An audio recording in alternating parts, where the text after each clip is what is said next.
The streets of Hamelin are empty, the only sound being the faint echo of a pipe's melody.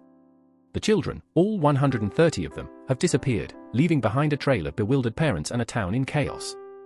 It's as if they vanished into thin air, leaving no clue, no hint, no explanation. The townsfolk are frantic, searching every nook and cranny, but there's no sign of the children. The piper, the mysterious figure who led them away, is nowhere to be found. And then, there's the question that haunts every parent in Hamelin: what happened to our children? But no one was prepared for what came next. But to understand how we got here, we need to go back to the days before the piper's arrival. Hamelin was a thriving town, nestled on the banks of the river Weser, with a population of around 1,000 people. It was a time of relative peace and prosperity, with the town's economy booming due to its strategic location. The townsfolk were a hard-working people, with a strong sense of community and tradition. Children played in the streets, laughing and carefree, while their parents worked in the fields or tended to their businesses. It was a normal, idyllic life, with no hint of the horror that was to come. The year was 1284, and the town was preparing for its annual summer festival, a time of celebration and joy. But amidst the festivities, a sense of unease began to creep in, as strange rumors and whispers started to circulate. And then, the records show that a mysterious figure appeared on the outskirts of town, playing a pipe that seemed to mesmerize all who heard it. The historical context of 13th century Hamelin is crucial to understanding the events that unfolded. The town was part of the Holy Roman Empire, with a complex system of governance and a strong Catholic influence. The year 1284 was a time of great change and upheaval, with the rise of trade and commerce, and the emergence of a new class of merchants and artisans. The Black Death had recently ravaged Europe, leaving deep scars and a sense of vulnerability. It was a time of great uncertainty, and the people of Hamelin were not immune to the fears and superstitions that gripped the continent. The town's location, at the crossroads of trade routes, made it a hub of activity, with people from all over Europe passing through. It was a melting pot of cultures, with a diverse population and a thriving economy. But amidst the prosperity, there were also signs of trouble, with tensions rising between the town's rulers and the emerging middle class. And it was into this complex web of social, economic, and cultural factors that the piper appeared, with his haunting melody and his mysterious powers. The first sign of trouble came in the form of a strange rumor, circulating among the townsfolk. It was said that a mysterious figure, dressed in multicolored clothing, had been seen on the outskirts of town, playing a pipe that seemed to mesmerize all who heard it. At first, no one paid much attention, thinking it was just a harmless traveling musician. But as the days passed, the rumors grew, and people began to whisper about the piper's supposed powers. Some said he was a wizard, while others claimed he was a devil in disguise. The town's rulers, however, were more concerned with the growing tensions between the merchants and the nobility, and they ignored the warnings, thinking it was just a minor distraction. But the records show that the piper's appearances became more frequent, and his music more haunting, until the day he led the children out of town. And then, the unthinkable happened, leaving the town in a state of shock and horror. But what triggered the piper's actions, and what was the purpose behind his haunting melody? The day of the children's disappearance was a typical summer day in Hamelin, with the sun shining and a gentle breeze blowing. The children, all 130 of them, had gathered in the town square, playing and laughing together. And then, the piper appeared, his pipe at the ready, and his music began to weave its spell. The children, entranced, followed him out of town, leaving behind their frantic parents and a trail of confusion. The townsfolk, realizing what was happening, tried to intervene, but it was too late. The children were gone, and the piper had vanished into thin air. The town was left in a state of chaos, with parents searching desperately for their children, and the authorities trying to make sense of what had happened. And then, the first reports began to emerge, of strange sightings and eerie sounds, coming from the nearby forest. It was as if the children had been taken to a place where they would never be seen again. But the most disturbing detail, the one that would haunt the town for generations to come, was the fact that the children's shoes, and only their shoes, were left behind, in a neat row, as if they had simply stepped out of them. As the days passed, the town of Hamelin was gripped by a sense of despair and desperation. The children were gone, and the piper had vanished, leaving behind only the faintest hint of his presence. But then, a new figure emerged, a woman who claimed to have seen the piper and the children, and who offered to lead the townsfolk to them. She was a mysterious figure, with a quiet confidence and a deep understanding of the forest and its secrets.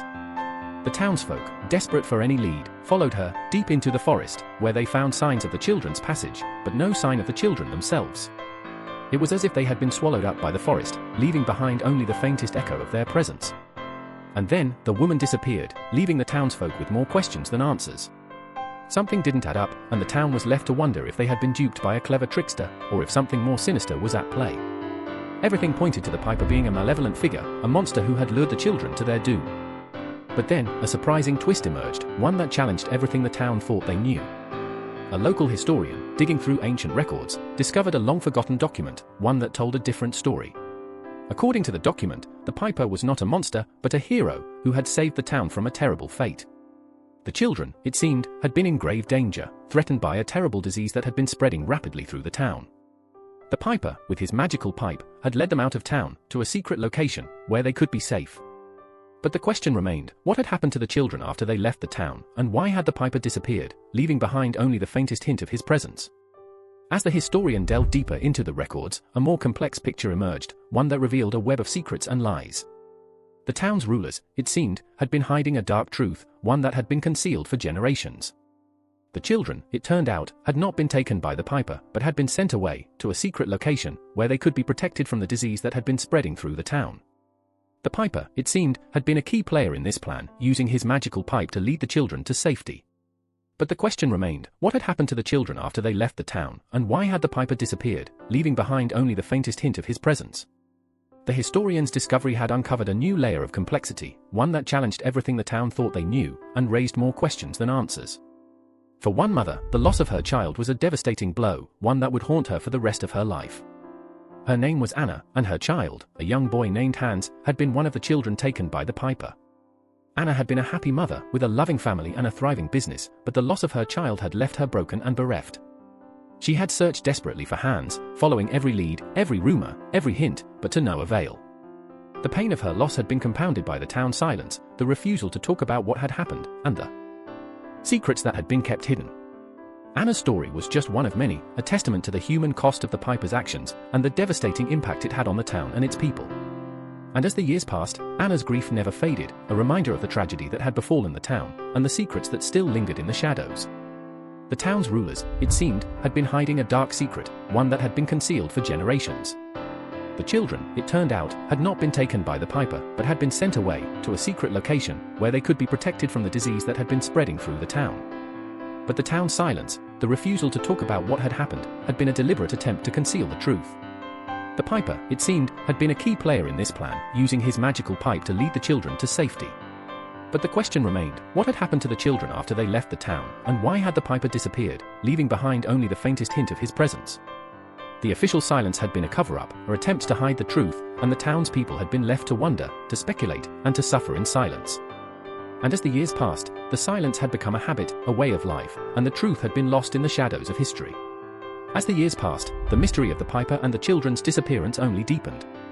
Many investigators, historians, and scientists had tried to uncover the truth, but to no avail. The town's records had been destroyed, and the few remaining witnesses had either died or disappeared. But one investigator, a determined and brilliant woman named Sophia, was not ready to give up. She had spent years researching the Piper and the children, poring over ancient texts, and interviewing the few remaining survivors. Sophia had a theory, one that she was determined to prove, that the Piper had not been a monster, but a hero who had saved the town from a terrible fate. And as she delved deeper into the mystery, she discovered a hidden trail of clues, a series of cryptic messages, and hidden symbols that seemed to point to a shocking truth. The official explanation, the one that had been fed to the town's people, was that the Piper had been a monster, an evil figure who had lured the children to their doom. But Sophia's research had uncovered a different story, one that challenged the official narrative. The Piper, it seemed, had been a complex figure, a man with a mission, who had used his magical pipe to lead the children to safety. But the official explanation had been a convenient one, a way to avoid the truth, and to shift the blame. The town's rulers had used the Piper as a scapegoat, a way to distract from their own failures, and to maintain their grip on power. And as Sophia dug deeper, she discovered that the official explanation had been a carefully constructed lie, designed to conceal the truth, and to maintain the status quo. After years of research, Sophia had finally uncovered the closest truth, the most credible theory, about the Piper and the children's disappearance. The Piper, it seemed, had been a hero, a man who had saved the town from a terrible fate. The children, it turned out, had been in grave danger, threatened by a disease that had been spreading rapidly through the town. The Piper, with his magical pipe, had led them out of town, to a secret location, where they could be safe. And as Sophia delved deeper into the mystery, she discovered that the Piper had not been a solo operator, but had been part of a larger organization, a group of people who had been working to protect the town and its people. The truth, it seemed, had been hidden in plain sight, and Sophia's research had finally uncovered it. The most disturbing fact, the one that would haunt Sophia for the rest of her life, was the discovery of what had happened to the children after they left the town. The piper, it seemed, had not only led them to safety, but had also been responsible for their education and their upbringing. The children, it turned out, had been raised in a secret community, one that had been hidden from the rest of the world. And as Sophia delved deeper into the mystery, she discovered that the children had been subjected to a series of experiments, designed to test their limits and to push them to their boundaries. The piper, it seemed, had been a scientist, a man who had used his magical pipe to control the children and to mold them into the perfect specimens. And the most disturbing fact, the one that would haunt Sophia forever, was the discovery that the children had been used as test subjects in a series of twisted experiments designed to unlock the secrets of the human mind.